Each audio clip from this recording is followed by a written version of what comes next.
Lights on and security detail up. State officials say it's still too early to tell what may take place this weekend as all 50 state capitals prepare for the protest ahead of the inauguration. The state's National Guard will be amongst the men and women protecting the Capitol and ready to defend. Barriers up and patrols increased at Connecticut's Capitol. Our cameras were rolling as state police and the Connecticut National Guard discussed plans to secure the Capitol building. The state's National Guard say they will be working closely with state police to do all the normal stuff, to protect people, to protect property, and to protect people's constitutional right to protest peacefully. The bump in security comes after the FBI sent out a warning that all 50 state capitals could see armed protests.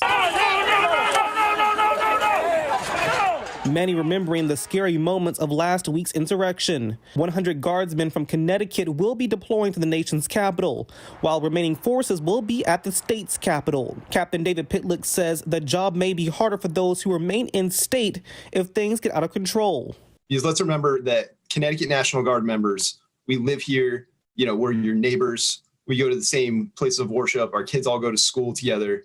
So to potentially see one of your neighbors or family members out there, that is a very difficult ask, but obviously it's of vital importance. We saw what happened last week in Washington, D.C., and we don't want to see that, in our state or in any other state. Words echoed by Max Reese, the communications director for the Lamont administration.